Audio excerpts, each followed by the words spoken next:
Can everybody hear me? Okay, Yes. nods. Okay, just want to make sure. At this time, I will call the meeting of the State Board of Elections to order. We are live streaming at this time, and the matter is being recorded. I am declaring that there is a quorum present. Ms. Howells is not present. She's not able to be here. But we have the other 4 members present, and we are able to undertake business. At this time, are there any additions to the agenda? None. I would note 2 things. Number 1, that Ms. Howell has provided me a statement, which I'll read at the end of this meeting. That's number 1. Number 2, it is my understanding that we do not have a speaker today. The speaker withdrew, and therefore that agenda item is deleted. I think just for the public's benefit that we will be moving to a closed meeting. This closed meeting will be at the end of the open session. We will not return back to open session at the conclusion of the closed meeting. So the very last thing we'll do would be to adjourn to a closed meeting. With that, with those administrative items out of the way, the next item I have on the agenda is, is approval of the minutes.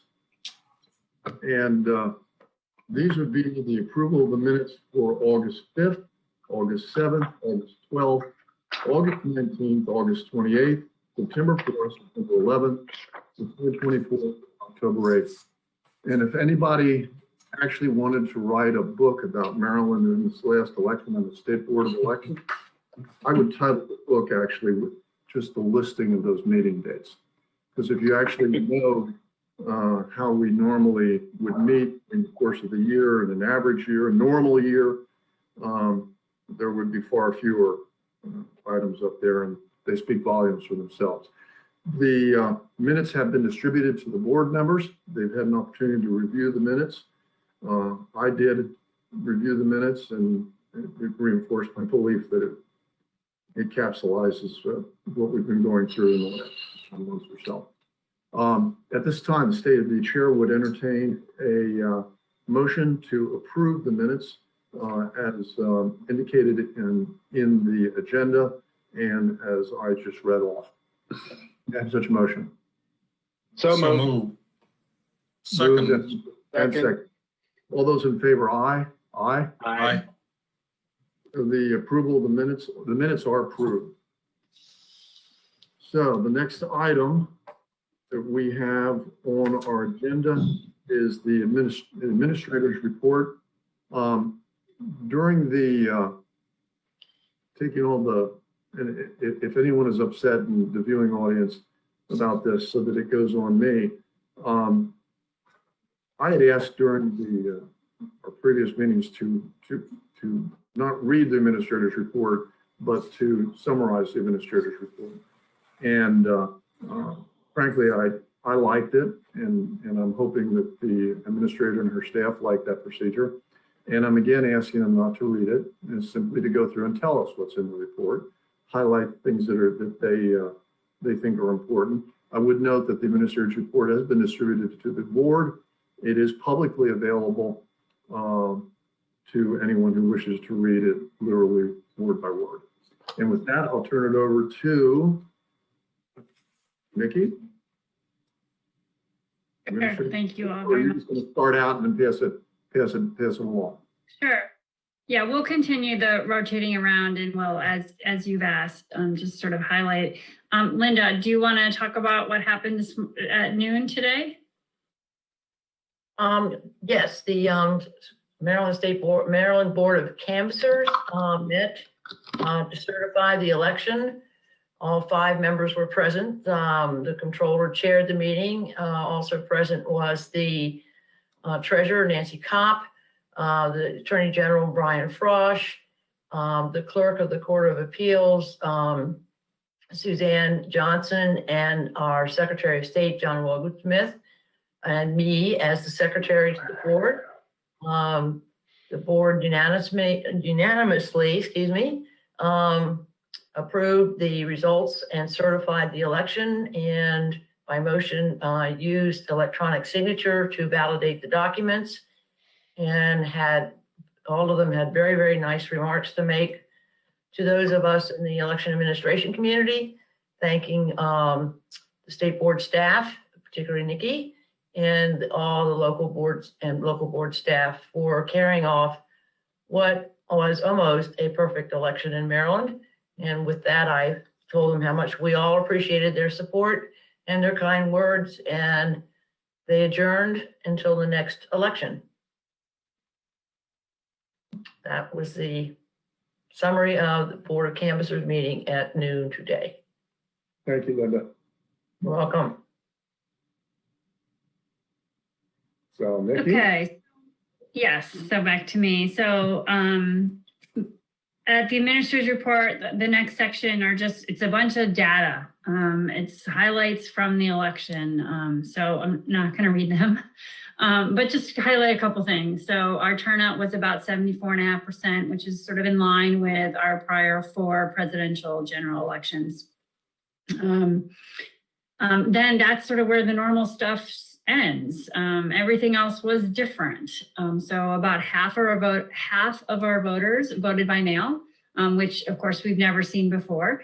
Typically it's about 4 to 5% of our voters vote by mail, or the voters that vote by mail. And here we had about half. Our return rate, which means the percentage of ballots that are mail-in ballots that are returned by voters, is typically about 78%. That doesn't seem to vary very much by gubernatorial or presidential. This election was over 90%. So super terrific return rate. And the ballot drop-off boxes were a huge hit. Over 2/3 of our ballots were returned that way. So half of our voters voted in person. Typically most in-person voting happens on election day. I mean, the percentage of voting by early voting has been increasing, but actually this time it surpassed the election day vote. So another big change. And historically our last 2 days of early voting are the busiest days. This election, it was the first and the third day. So very different behavior by our voters. Which later in the report, we'll talk a little bit about the voter outreach campaign and how do you define the success? And so we'll talk about that in just a little bit. Same day registration, another saw a huge jump. Of course, we'd never had same day registration on election day before. So those numbers were record breaking since it never happened, but the early voting numbers for same day registration were record breaking as well.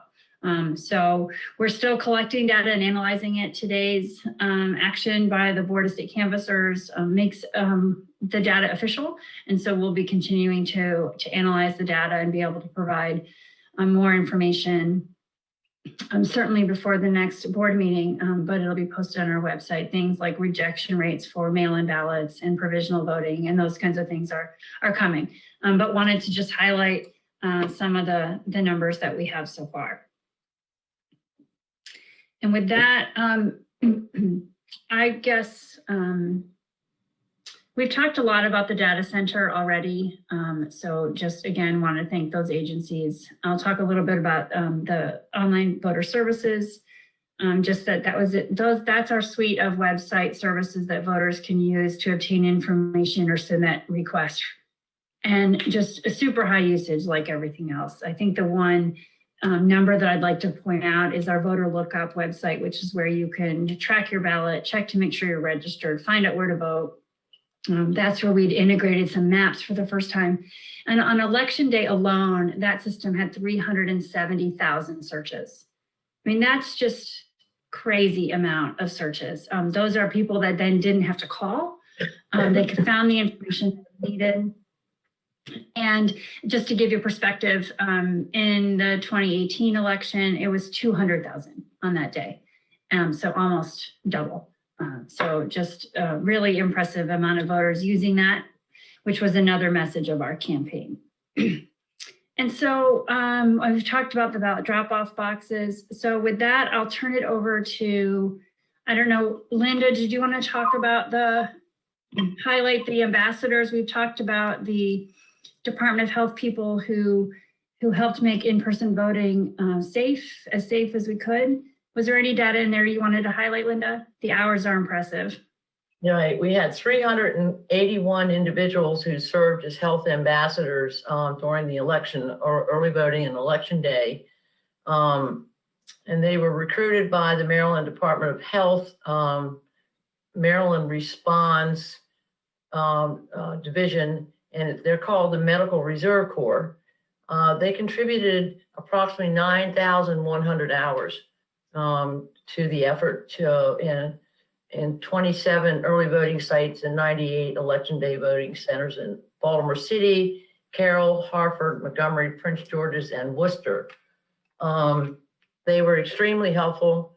They made sure that people kept social distancing, had their masks on, were using the hand sanitizer, and assisted the election judges in many respects. And I'm very grateful to them. I thought it was a wonderful, wonderful thing to do in light of the health issues that we're all facing. And I look forward to dealing with and working with them in the future. Thank you.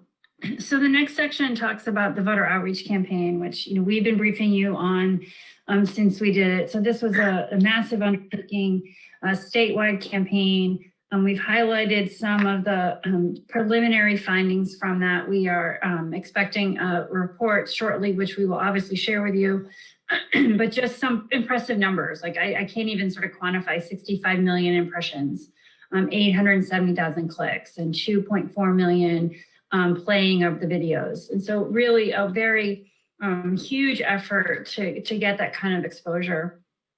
And there's a lot of analysis in here about the click rates and how many people were on the distribution list for information. We issued 28 press releases. The 29th was today with the results, the certification of the election.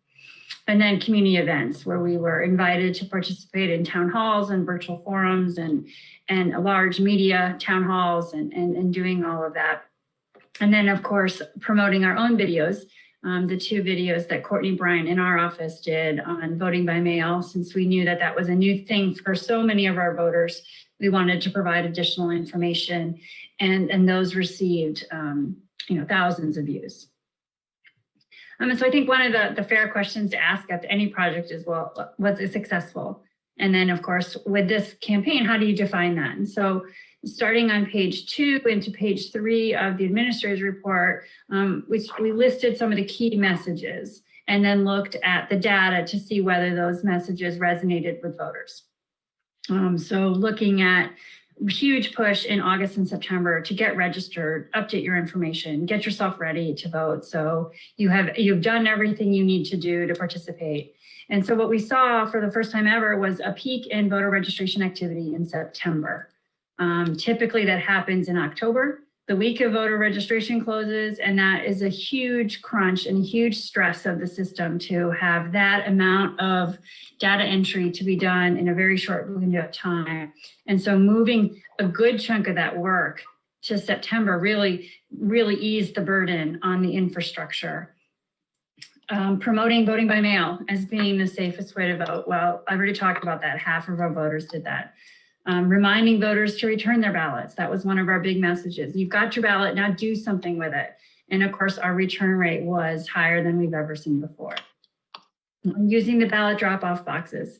That was a key message, especially in light of all the discussion about the United States Postal Service that was going on at the same time. And clearly voters listened. They used them in great use. We also had messages for people who we knew were going to want to or needed to vote in person. So what the messages for those people were: vote early, and then vote early during the early voting period so that you always have more options. And so you're never forced to stand in line. And so what we saw is more people voted during early voting than election day, which has not happened before. And then, as I said earlier, the busiest days were early in that window, not late in that window. So again, it does seem as if our messaging changed voters' behavior. We promoted same-day registration and address changes for voters who maybe missed that deadline. And again, we saw some big numbers there. And then the voter lookup tool, we pushed that in lieu of phone calls. And as I said earlier, the usage of that system on election day alone was significant. So I think, we're still looking through all the data and waiting for the final report, but based on some of our key messages and the data that aligns with that, I think it's fair to say that it's a very widespread and very successful message. It changed the behavior we wanted to change. It educated voters as to how to vote and what they needed to know to do that. And so I just wanted to highlight a little bit of that, and happy to answer any other questions. Any And questions? then go ahead. No, I was just asking if anyone had any questions. No, I would make, I think, express one thought, that we're looking right now at the large number of people that voted by absentee. And I think there's going to be a tendency for observers to try to extrapolate that into future elections. And what I would suggest looking at instead, and bearing in mind the historical tendency of Maryland voters to prefer to vote in person, is that half of all Maryland voters turned out in the middle of the pandemic to vote in person, which in my mind suggests that we're likely to have fewer absentee ballots, preference voting, than we had in this election in terms of percentage, not necessarily absolute numbers.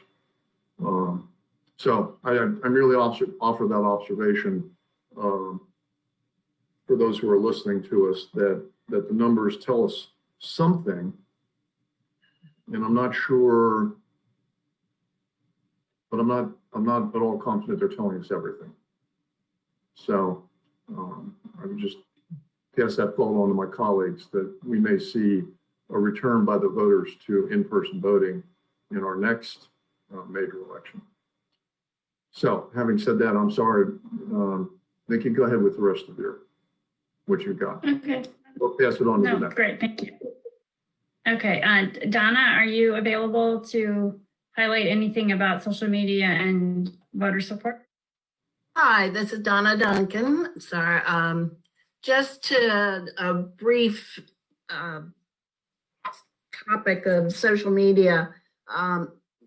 It is an ongoing 24/7 constant need to monitor. And it is, again, just an added tool to what we used in the full campaign to get our messages across. We had 4 million views on Facebook and Twitter. I mean, that's the number of registered voters we have. And we gained a lot of followers through this election, which was fabulous. So we can continue, hopefully they continue to follow us, and we can continue to get our messages across to them. And we would not have been able to do this without some excellent staffing resources here that just work that system and monitor it constantly. So that's, do you want me to, Nikki, do you want to talk about the email? You can keep going.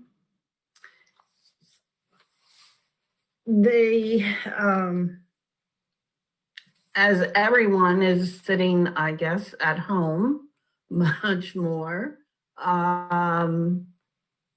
there's 2 email accounts that we have set up here, general information email accounts. And they were extremely busy. And it took countless staff to manage them in a timely fashion. So that is probably a process that we will be reviewing for additional help in the future, because I think that is just everyone's method of, it is one method of communication. It's not gonna get any slighter at this point. And the other piece of the puzzle of communicating with us, and certainly is the call center. We ended the service on the 25th, but during the period of the 3 months that we had it up running, there was 182,000 calls were processed. So that is a lot more customers that were handled than we could have managed ourselves. So we appreciate the call center support, and will be looking forward to it in the future.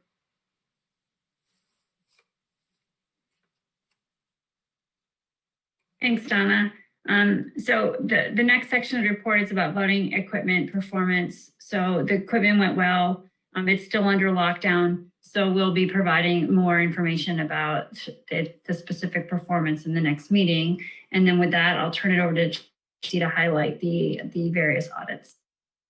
One question real quick. I don't know if it's the right time in the report, but I know we had a glitch with the software to upload on election day, just in the time that it took. Have we looked at that and addressed how to deal with that in the future? So I'm happy to talk about that here. It was really more of a feature of the software that when you move to vote centers, the vote center is setting up an election using vote centers has different criteria than it does when you have a precinct-based system. And so the voting system, the central database, when you have a vote center, it has a feature that alerts the user. Well, let me step back. It has a feature where when you put a thumb drive in from a vote center, from a unit in a vote center, it scans the thumb drive and looks to see if there are ballots from every precinct in that jurisdiction. And if it doesn't see a precinct, if it doesn't see a ballot, say from precinct 1-1, it prompts the user and says, hey, I don't have any precincts from 1-1. Is that okay? And the user says, yes, and moves on. Because we don't expect to get ballots from every single precinct in a vote center. And so what happened was we've used this software, since 2016, and we've used it in early voting, which is a vote center structure. But when you have 8 days of early voting, the odds are you're probably going to get at least one person from every precinct, or if not, it's just a small number of precincts that aren't represented. Well, when you have 1 day, which was election day, of a vote center election, you aren't going to get every precinct represented. And so that alert became cumbersome. And so it slowed down the transfer of the ballot images and results from the thumb drive into the central database. And so that's what it was. It was just taking, instead of 2 to 3 minutes, it was taking 8 to 10 minutes per stick, which you can imagine in the larger counties, that snowballed into extending that process. And so they stopped that process. And we had a late night call with the vendor saying, okay, what can we do here? And they were able to provide, I would say, just a quick way to get through that error, that it's not an error, a quick way to move through that alert to return those jurisdictions back to the average of 2 to 3 minutes. I just wanted to correct, it's a feature of the system that's sort of there just to alert the user. It just became cumbersome having a vote center election for 1 day. So we've never done that before. And while we had seen that alert before, it was infrequent because if you have 8 days of early voting, you don't have very many precincts that aren't represented.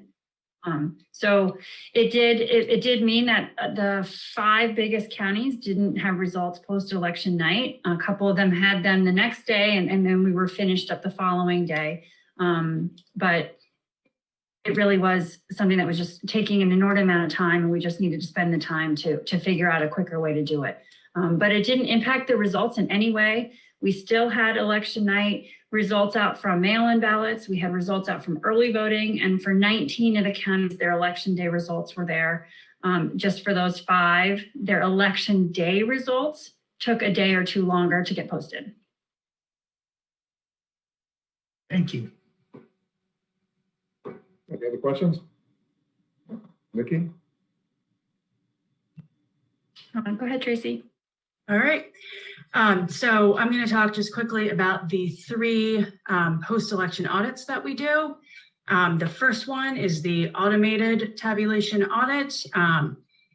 This is complete. This is the audit that we do every election, every statewide election prior to certification. It's 2 phases. The first phase is done prior to local certification. And then the second phase, which includes all the ballot images, is completed before statewide certification. This was completed this week, and these reports that are generated from this audit show that the voting system and the audit system tabulated the same number of ballots, that any differences between the 2 systems' results are less than 0.5%, and that the voting system accurately tabulated the results. So in this audit, there were no discrepancies greater than 0.5% for any contests in any county. So that is what we want to hear. Do you know, Tracy, Bill, I'm sorry, real quick. Do you know what the difference was? I mean, I know it was under 0.5%, but was it? Well, it's done contest by contest.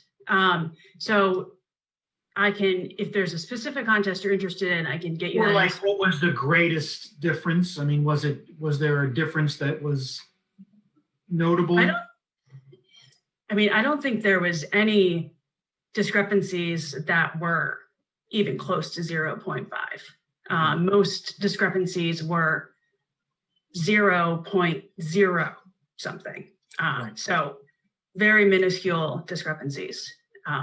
And some discrepancies are always expected because it's 2 different systems, but we want them all to be under that 0.5%, and that's what this audit showed. Yeah, I just was trying to, because my experience has been that 0.0 when I was in Anne Arundel County, and I just wanted to, for the record, let people know that, these aren't coming up at 0.48, and we're just under 5 typically. If you had a very close, especially in a gubernatorial cycle, that makes people take pause sometimes when maybe there's only 30 votes between 2 candidates. But that's typically, we're not anywhere close to that. Correct. And that's what this audit showed again, that we were not anywhere close to the threshold in any contest that I recall. Thank you. Yep. The next audit is the manual tabulation audit. This happens after certification, and it's to verify that the voting system did what it was supposed to do. These audits have not taken place yet. They'll take place in January and February by each local board. In October, Nikki and I met virtually to randomly select the early voting centers, which you as a board delegated that authority. And we met virtually and picked those early voting centers. On November 13th, Michael, PJ, Nikki, myself, and Linda virtually, we met at the SBE offices and picked the election day vote centers. And local boards were notified of those early voting and election day vote centers. The local boards select the absentee and provisional ballots for the audit. And so over the next 2 months, they'll be conducting those audits.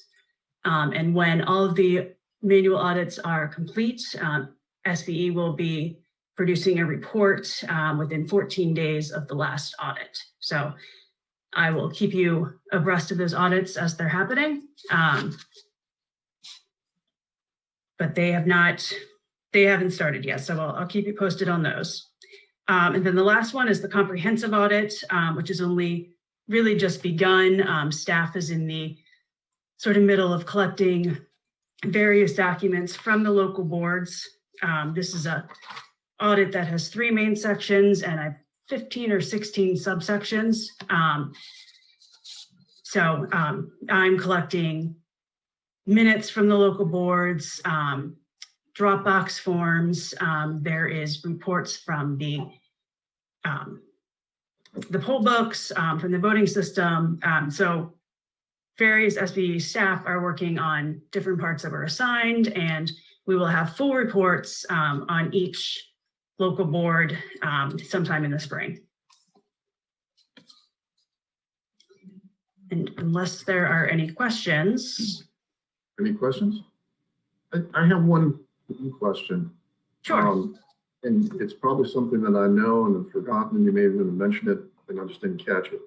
But when people vote, Mhm. they're entered into the poll books, correct?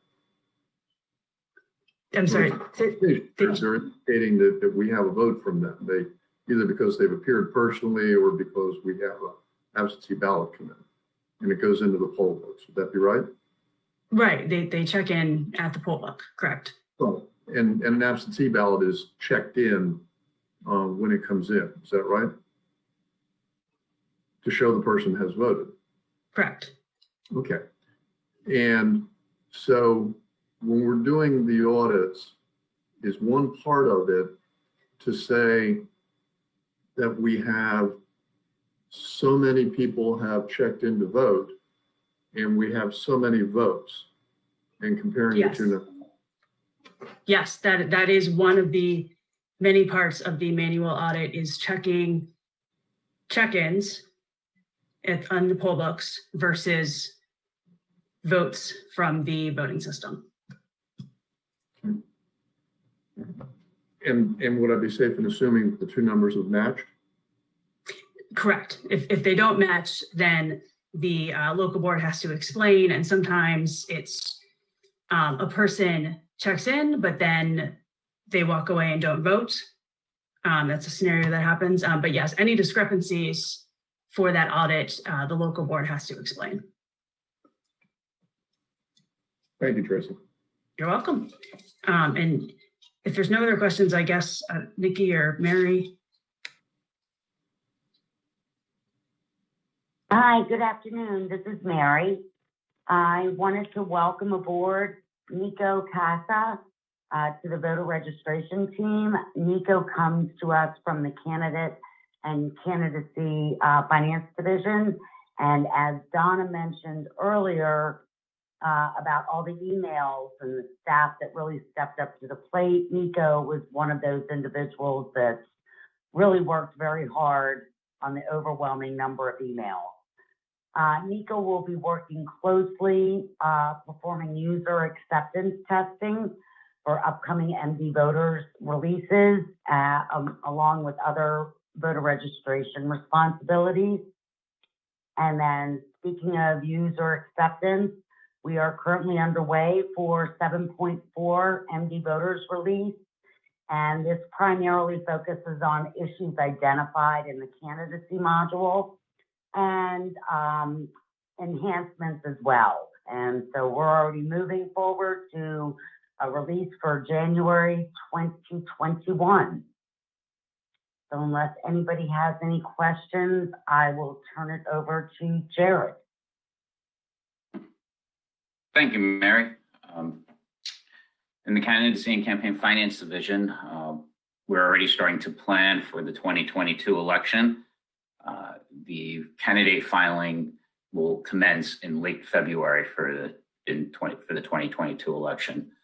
On December 14th, the Electoral College will meet at the State House, and we're working with the Governor's Office and the Democratic State Party to coordinate the event. It will be live streamed, so with with all the COVID restrictions there, people can still watch the event as it occurs. On campaign finance, we had 2 successful reports in the month of November with a high compliance rate. The contribution disclosure statement was for government contracts of $200,000 or more, or entities that employ lobbyists to make contributions, were due on November 30th, and we had over 90% filed timely. Late fees are occurring for the non-filers, and the late fee penalties is the same as for political committees, and it's up to $1,000. The presidential post-general campaign finance report was due on November 17th, and we had nearly 90% of the committees filed timely. An individual may not assume elective office if the candidate has failed to file a campaign finance report, and this includes not paying any late fees.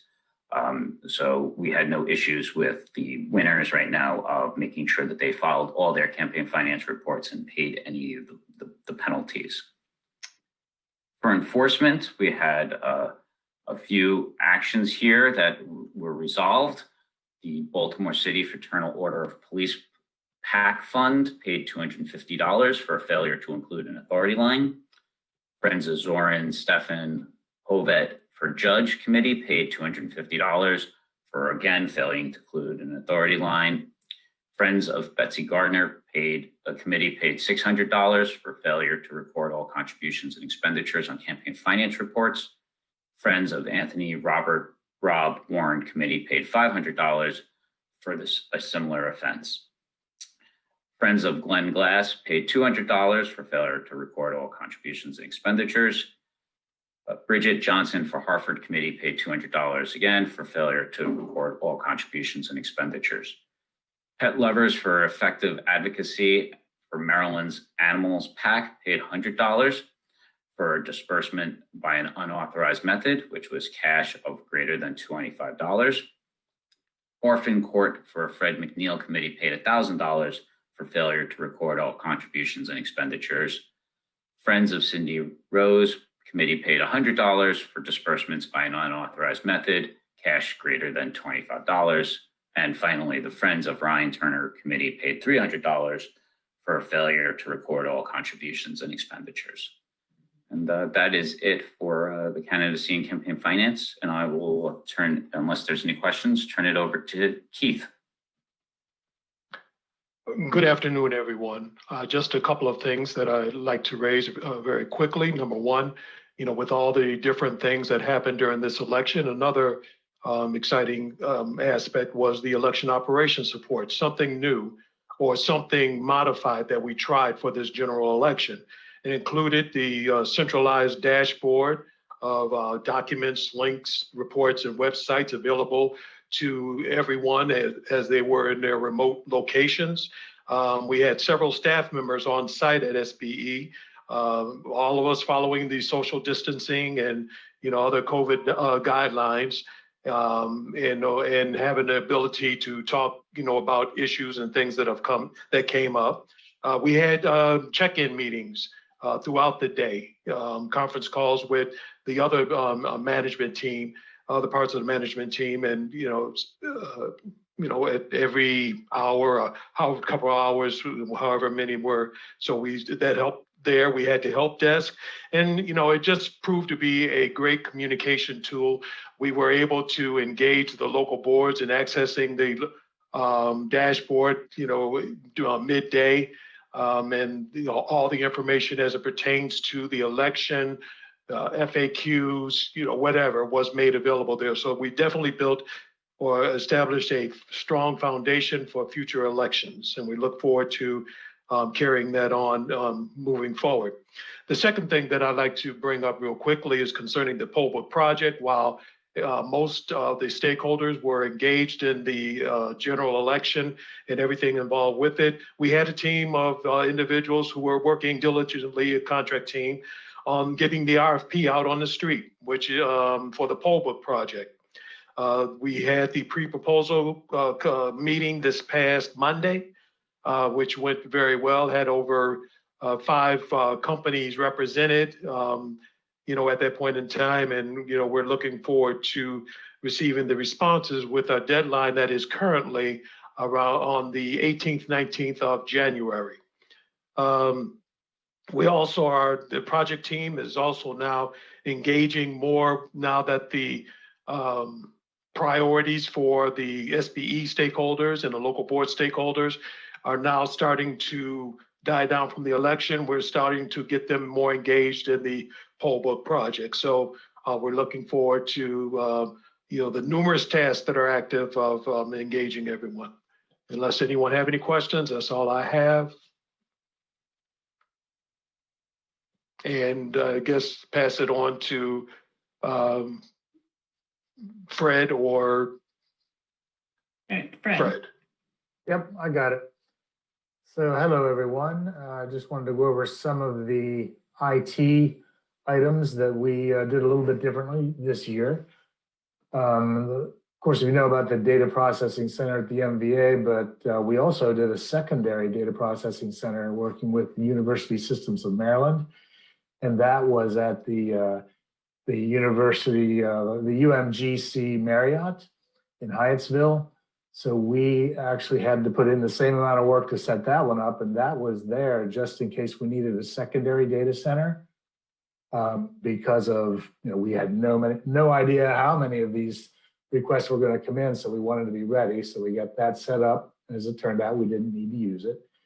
And then we did have a third DPC set up in Prince George's County at their request. So that data processing center was used by Prince George's County. And then another thing we did a little differently was because we had so many requests for mail-in ballots, we wanted to send email notifications to voters, to let them know the status of those ballots. So that turned out to be very successful and very much appreciated by the voters. Over 4.5 million of those emails were sent out, and the voters seem to like that a lot. We also, as the board knows, did some work with graphical information systems to create maps. The maps that the board used to approve the early voting centers and election day centers, and the location of the ballot drop boxes were created by a tool provided by the state of Maryland, ArcGIS. So we have a team here that figured out how to use that to produce those maps. And then we also used Google to create online maps, mobile-friendly online maps for ballot drop box locations, early voting center locations, and election day locations, so that people can just use their phones to map their way to those locations. They were also very successful. If you add them all up, all those different maps, our website had over 10 million views of those maps. So people were definitely looking at those. So those were some of the newer things that the IT group did for this election. So if there's no questions about those, I will turn it over to Art for security. Thank you, Fred. I won't get too geeky on you. I'll refer you to the administrator's report for those details and just ask you if you have any questions.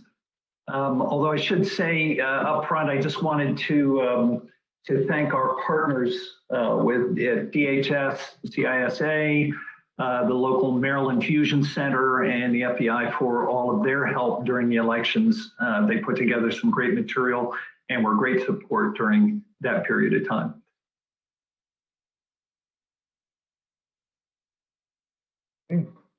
Does anyone have any? Mr. Chairman? Yep.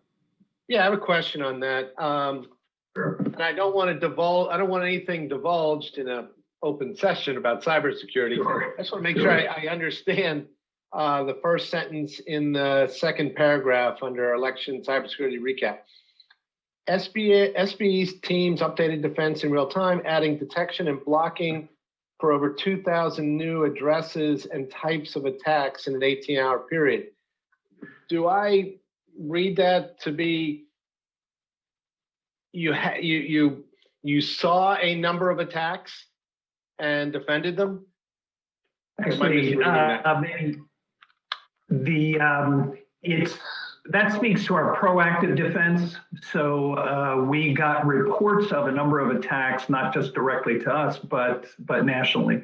We participated in the DHS situation room. So we were in there with a number of the other states, and we got alerts in real time of different types of attacks that were going on nationwide.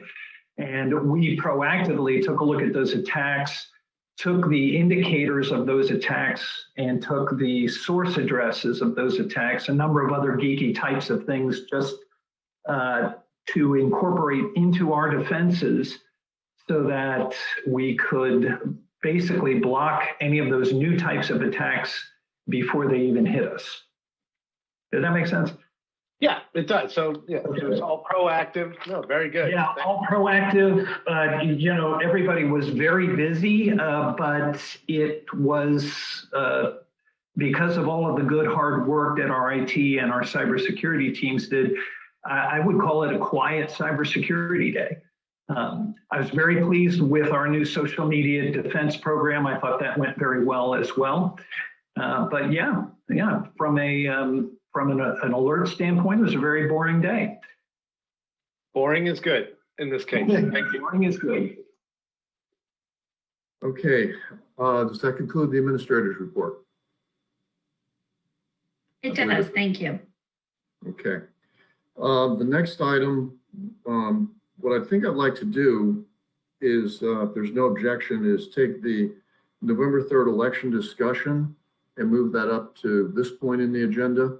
And then we'll go back and do the assistant AG report and approval of various things, sort of looking towards the future. And I think the administrator's report is sort of a wrap up. And if any member has anything to discuss about or comment on about November 3rd, this would probably be a good time to do it while we're still really focused historically. If I may just jump in, it appears that Linda and I are both having some internet connection. So if something happens to us, we'll try to come back, but that's what's happening. Both of us are having the same issues. Okay. All right. Well, do any of the board members have anything they'd like to note or comment on, or not just regarding the report, but the election itself? I have one comment. It was an unmitigated success. It was. And I think this is probably the time to note that. To all of you, the administrator and her staff, the election directors, their staffs, the election judges that were out there. And I had the opportunity, the privilege in a way, of driving around the state during the early voting period and election day. And I was able to visit, I don't know, maybe 15, 18 jurisdictions. And I was able to watch the process, watch what we had worked on, all of us so hard. And, to phrase in another way, Mr. Hogan's comment to all of you that I've noted, you did it. You succeeded. You succeeded in the face of adversity. You succeeded in the face of administrative difficulties.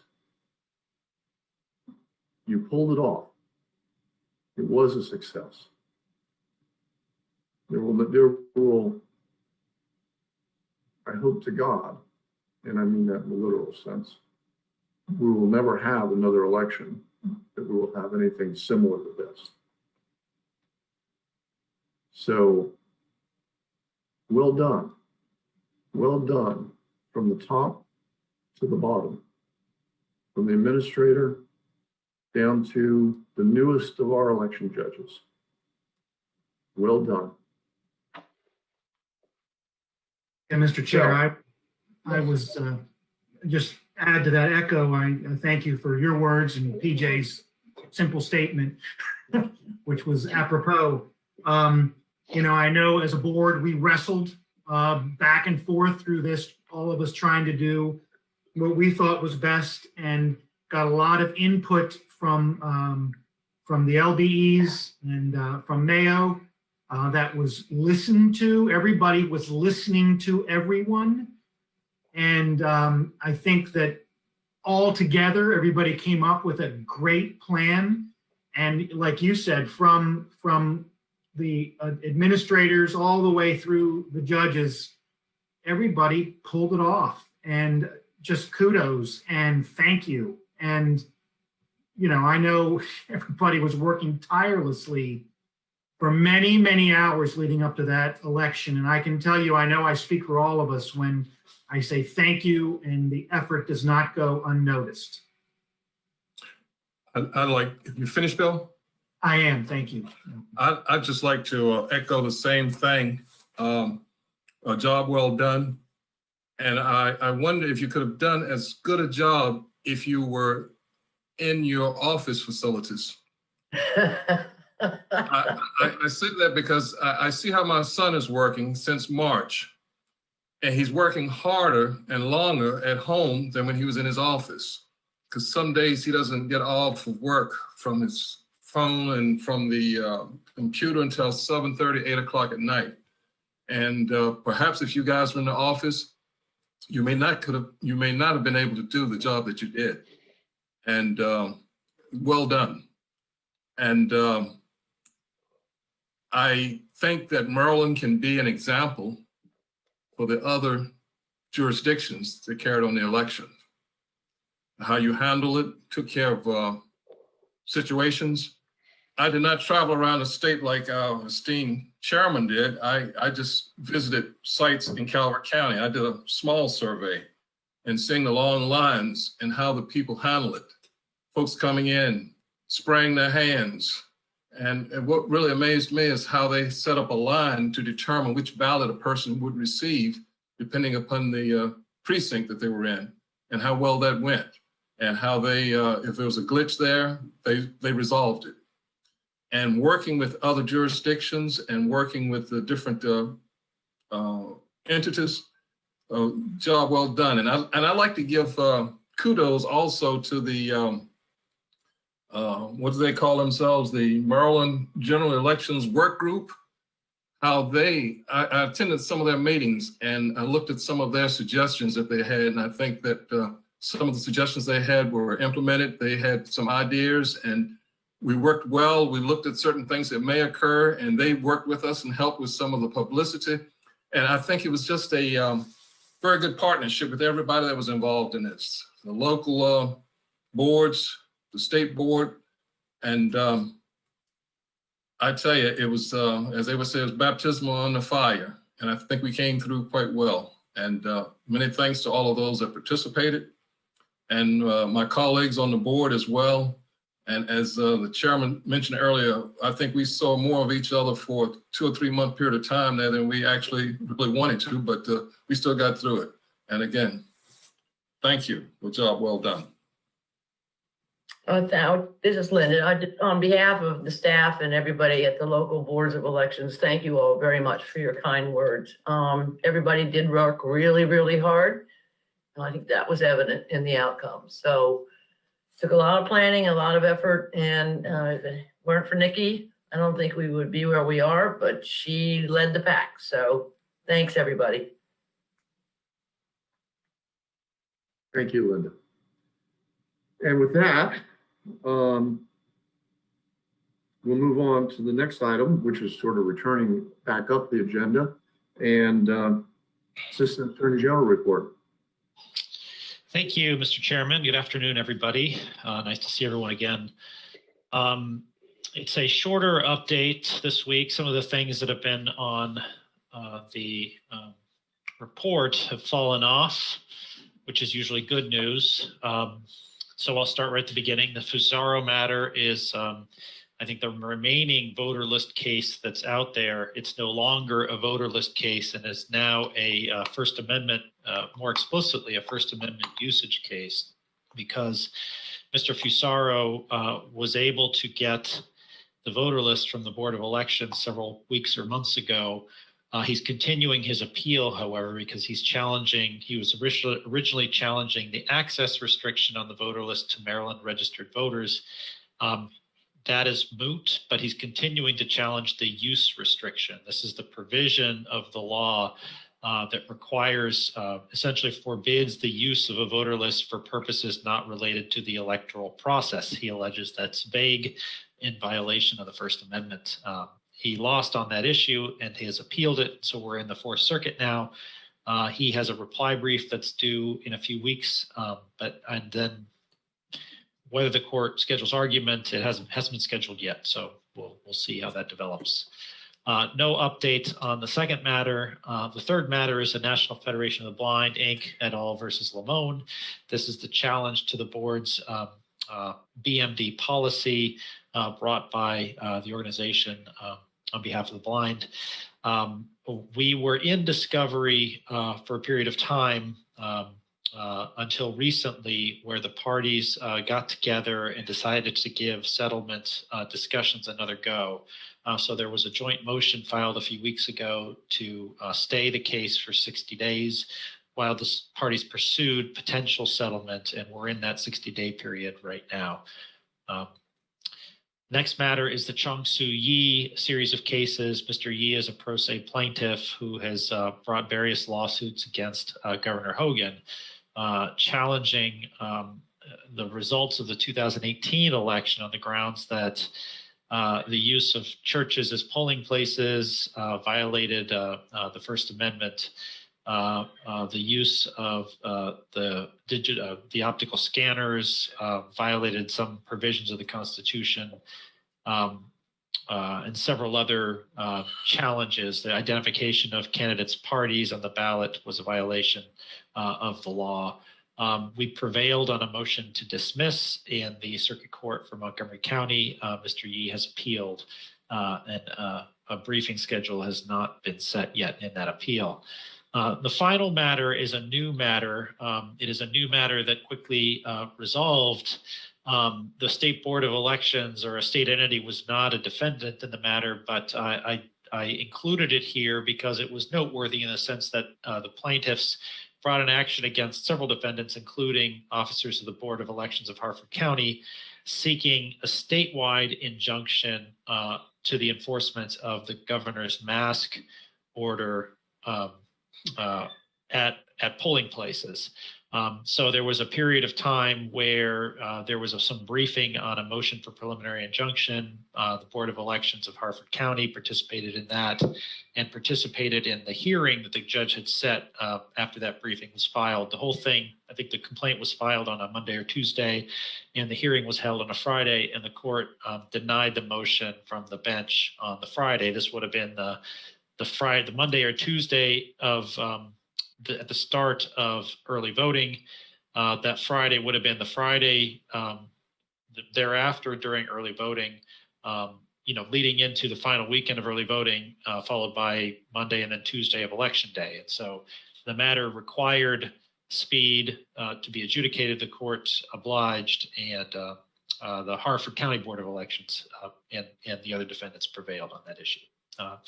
So that is my update. Happy to answer any questions anyone may have. Anyone? Okay, thank you, counsel. Next item on the agenda, approve final regulations, subtitle 19. All right, this is, I've got this one. So in July, you approved for publication amendments to Comar 33-190201, which is an amendment to the same day registration and address change public notice. And this is the amendment that is changing the timing of the same day registration postcard from sending it out before the close of registration to after the close of registration, but prior to Election Day. This was also approved at that meeting as an emergency measure. That measure was approved by AALR and will expire December 31st. in front of you today is the non-emergency measure. It was published September 11th in the Maryland Register. The 30-day comment period ended October 11th, and there were no comments. So unless you have any questions, I am before you for final approval. Anyone, any questions? Okay. Anyone have any comments or thoughts about this? Hearing none. The chair would entertain a motion to approve the final regulations in Subtitle 19 as indicated in the agenda and by staff. May I have such a motion? So moved, Mr. Chairman. Moved. Second? Second. Seconded. All those in favor say aye. Aye. Aye. Aye. Opposed? None. And the motion carries. Thank you. Okay, next item is approval of amended Baltimore County bylaws. All right, that is also me. Okay. So in front of you, you have sort of a memo with the changes that Baltimore County made. Baltimore County Board of Elections approved these amendments at their July 22nd meeting. And they were forwarded to SBE the end of September. And so we're bringing them today. The first amendment is saying that the president of the board is acting as the board's primary but not only contact for the election director. The second amendment is saying that the president may cancel a regular meeting of the board, and this is the addition, with unanimous consent of the remainder of the board if they determine that there is no new business that needs to be shared or acted upon by the board. So the president will need unanimous consent of the board to cancel a regular meeting. Their amendment number 3, the president or a majority of the board making application to the president, that's the new part, may call a special meeting. And then the fourth amendment, they removed the requirement that participation in meetings must be in person unless specifically approved, and changing that to participation at a meeting shall be in person, via phone, or via video conference.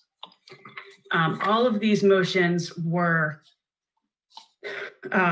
approved 4-1 by the members of the Baltimore County Board. Katie Brown, who is the director for Baltimore County, is on the line if you have more specific questions that I can't answer. But my recommendation is to approve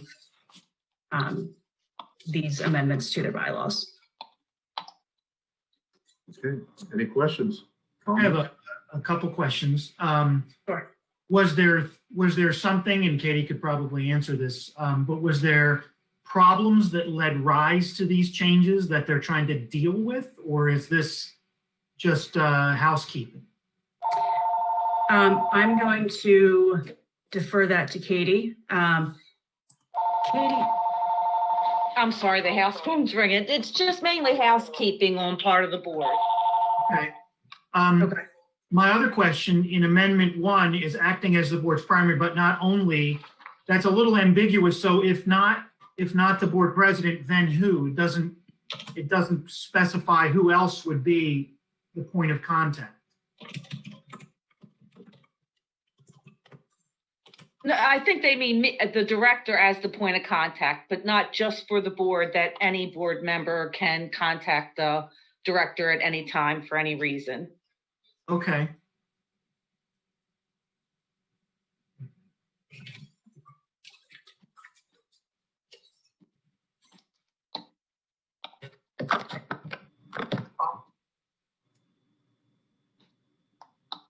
That it, Bill? Yes, those were my only questions. Are there any other questions? All right. Hearing no further questions then, or comments, the chair would entertain a motion to approve the Baltimore County bylaws amendments as specified by staff and as provided to us. So moved. Second, Second. moved and seconded. All those in favor say aye. Aye. Aye. Aye. And with 4 ayes, the motion has been approved and the bylaws are approved. Bylaws amendments are approved. Great. Thank you. Yes, ma'am. And the next item that's on our listing, our agenda, is the approval of late fee waivers. Yes. Okay. So a memo has been presented to you for the request of 7 committees for waivers. And we also had 8 denials for your edification there. All total, we have collected over $87,000 in late fees this year. So if there's any specific questions, I'd be happy to answer them. But if not, I present the 7 with recommendations for your approval to the board. Anyone have any questions or comments? Hearing none, the chair would entertain a motion to approve the late fee waivers as presented to the board. May I have such a motion? So moved. Seconded. And all in favor say aye. Aye. Aye. Aye. And with 4 ayes, the motion is approved and the late fee waivers are approved. Thank you. Yes, sir. Okay, next item on the agenda would be old business. Is there any old business that anyone wants to bring up? I just want to mention one thing, and it's sort of old in the sense that I should have said it a few minutes ago. As to those locations that I visited in the previous election, I just wanted to thank everybody that I came in contact with, from election directors to judges, for their hospitality and their graciousness and their patience and having me look over their shoulders. So I just wanted to, that's just a personal thanks on my part. Is there any new business anyone wanted to bring up? None. Okay, next item is disclosure of campaign contributions. Does anyone have any campaign contributions to disclose? Well, fortunately for you, I make up for all the rest of it. Okay, these are the disclosures, and I'll be sending an email over to Tracy, who's taking the minutes, and have it written out so that she doesn't actually have to try to keep up with this as I go through it quickly. In no particular order whatsoever. Leffler for Senate, $75. Perdue for Senate, $500. Ernst for Senate, $375. McCarthy for Congress, $50. Scott for Senate, $175. McConnell for Senate, $135. Nunes for Congress, $50. John James for Senate, $175. Susan Collins for Senate, $100. McSally for Senate, $345. Scalise for Congress, $17. The National Republican Congressional Committee, $330. National Republican Senatorial Committee, $1,095. Republican National Committee, $1,292. Republican State Leadership Conference, $150. Maryland Republican Party, $100. Trump for President, $75, and Nome for Governor, $50. And with that should about cover everything there. Next item is to schedule the next meeting. I am proposing to schedule 3 meetings, our next 3 meetings in this session. There's some efficiencies that evolve from doing so. And so I'm proposing that we set our meetings, our next 3 meetings for 2 p.m. as to each day on January 14th. That's a Thursday. They're all Thursdays. February 11th, and March the 26th. With March 26th, we'll be back into the cycle of meeting on the fourth Thursday, or the last Thursday of each month. How does everybody feel about that? Mr. Chairman, Cool. despite what I said to you the other day, I literally just like an hour ago got a notification from the House of Delegates that they are going to start hearings on all pre-filed bills on the 14th. I understand. They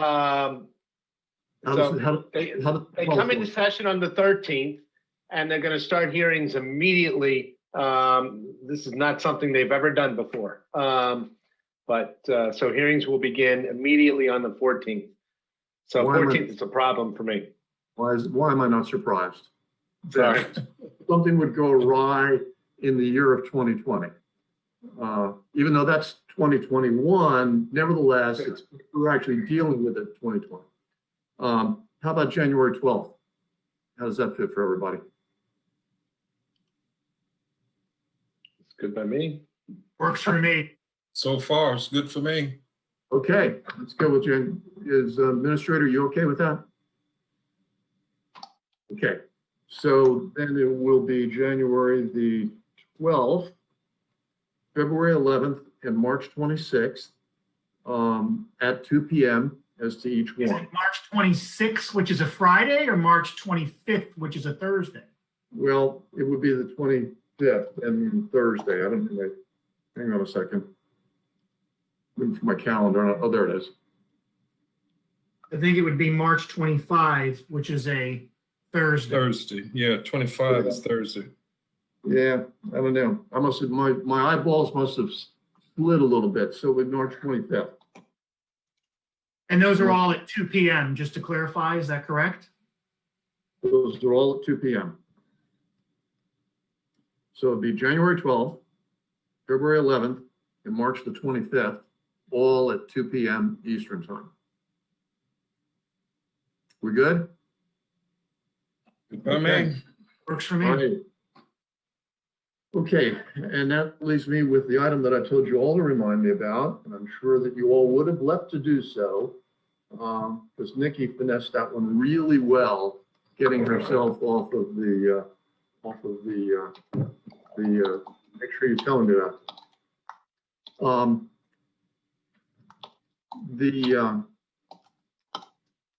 Kelly Howe, who's been a board member for 5.5 years, has and tendered her resignation to the governor effective on January the 1st. I am sorry to see her leave the board. I have valued her as a colleague very much. And I had a conversation with her just the other day, and she told me that she would not be able to attend this meeting. And I offered to do something that I have done in one of my previous careers, which is that if she had something she wanted to say, I would be happy to make that statement on her behalf. And she has taken me up on that offer, and she sent me an email, and I will now read that email.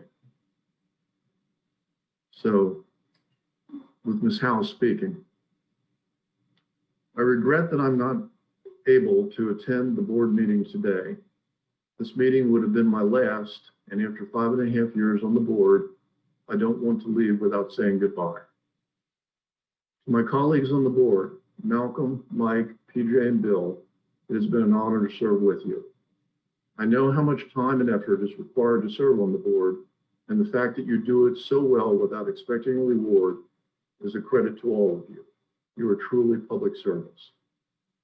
To the agency staff, Linda, Nikki, and all the rest of the team, I have been consistently impressed by your skill and dedication. The fact that you hold steady and do this work in the face of constant pressure. Really hate this stuff. And do this, and the fact that you do it, the fact that you hold steady and do this work in the face of constant pressure makes me admire you all the more. Please know that I'm fine. I'm a lucky person who has all the important blessings in life. I wish you all the best, Kelly.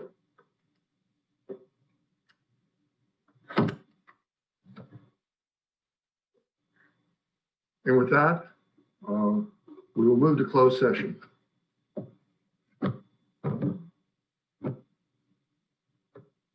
The board will now consider whether to meet in closed session to consult with counsel to obtain legal advice as permitted by section 3305B7 and 8 of the general provisions article. Meeting in closed session would allow the members of the board to seek and obtain legal advice with board counsel without waiver of the attorney-client privilege and obtain information from staff about pending or potential litigation. Also, the board will now consider whether to meet in closed session to discuss compensation of an individual over whom the state board has jurisdiction as permitted by section 3305B1 of the general provisions article.